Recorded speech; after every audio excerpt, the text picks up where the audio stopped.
The third and final song in the discussion of the band Theory of Us is the song Away from the Sun. This is a mellow song with a lot of ambient parts, so a lot of the challenge in this one was having to balance not having a complete wash of reverb and delay trails, even though you would usually have a single guitar part that would have stereo left and right echo, but no doubles where you could pan the tracks out. So I had to do a lot with EQ and a lot with dynamics to make everything sit right. Take a listen to the track.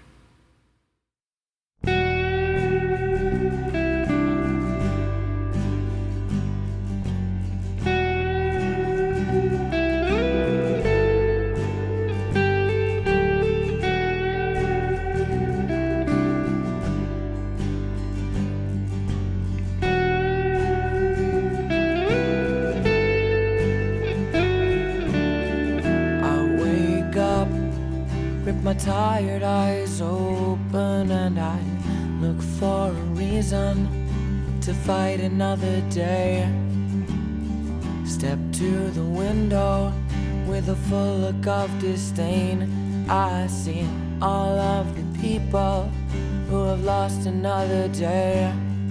I fight like no one else. I push and push myself until I fall away from the sun, where the light fades out and the night sets on. And I push and push to the eye of the storm, where the angel and the devil in me become one. Fall away from the sun, where the light fades out and the night sets on. And I push and push to the eye of the storm, where the angel and the devil in me become one.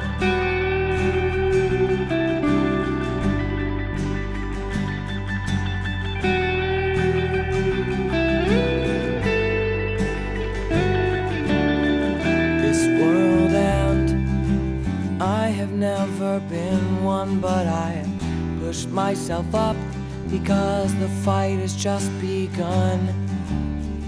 Each new beginning comes from some other's end, and to this world I've just failed once again. I fight like no one else. I push and push myself until I fall away from the sun, where the light fades out and the night sets on. And I push and push to the eye of the storm, where the angel and the devil in me become one. Fall away from the sun, where the light fades out and the night sets on. And I push and push to the eye of the storm, where the angel and the devil in me become one.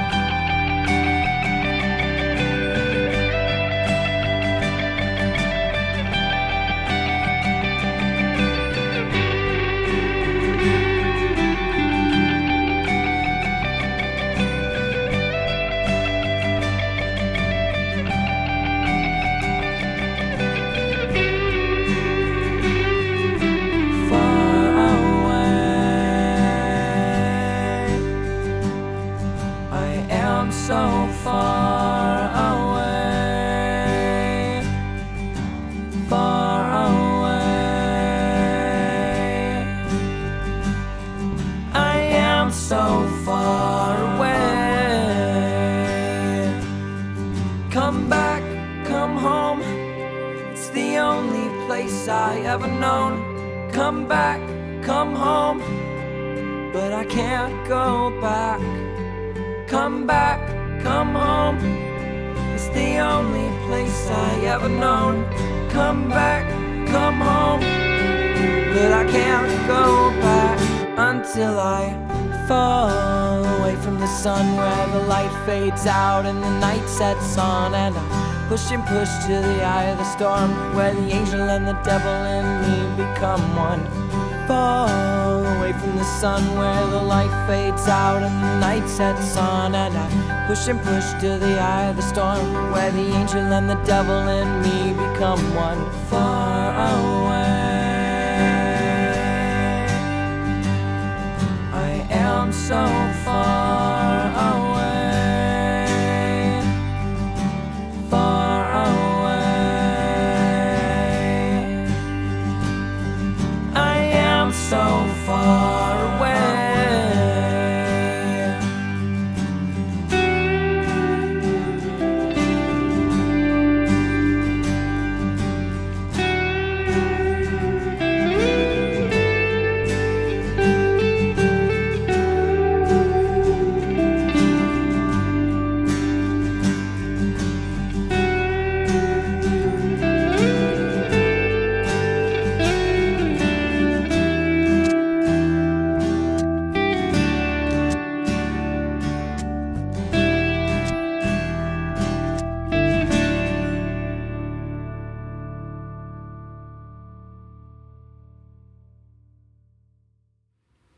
So the first interesting part is that John wanted to have the guitar parts not sound very overdriven in this, and almost sound clean but sustain as if they're overdriven, and have a big long ambient tail. So for all of the hooks, we were probably using a Shelly Odie overdrive pedal on a mild setting, and a compressor.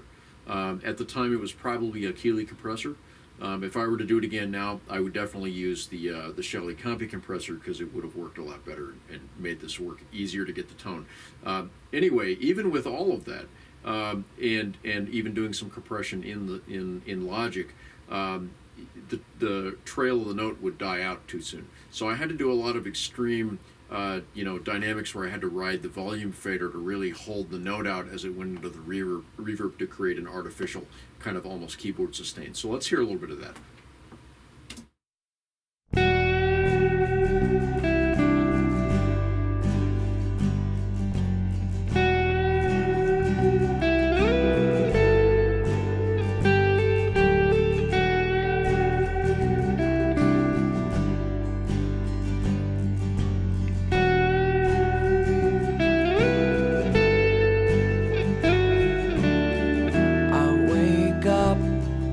My tired eyes.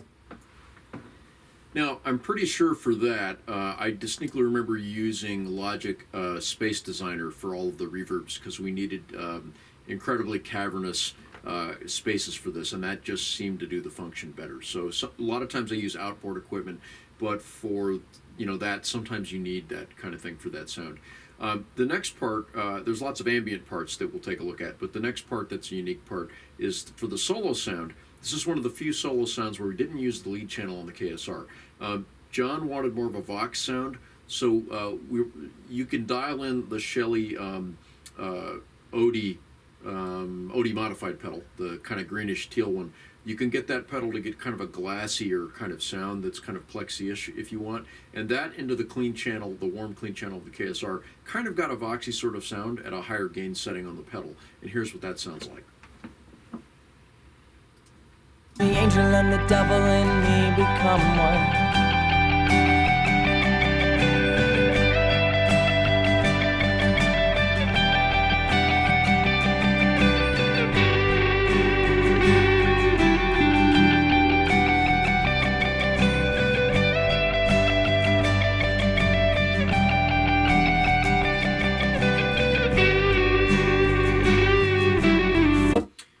So you can hear in this one, typically I'm a delay echo guy for lead guitar stuff, but this whole track was all about the reverb, so it was really the challenge of balancing different amounts and types of reverbs so they would sonically not clash with each other or build up and create a wash and a mud. The next part of the song, kind of the bridge, was a part where Zane was doing harmony. Like I said in one of the previous videos, Zane was doing his best to try to be comfortable singing for the first time in a studio, so we couldn't really do a lot of harmonies with him singing the harmonies as I would have wanted. This was one where we took a chance at it, and if I remember correctly, I think most of the harmony ideas here were ideas I had about how to do the harmony. So Zane sang that. You'll also hear it build up into, there's layers of ambient swells, there's also layers of tremolo pick swells, and I'm actually writing the controls on a Strymon timeline to have it go into oscillation on one of the parts, and that's what you're hearing. So check out all of that.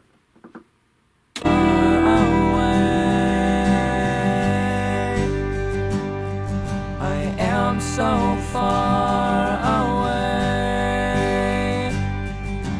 far away. I am so far away. Come back, come home.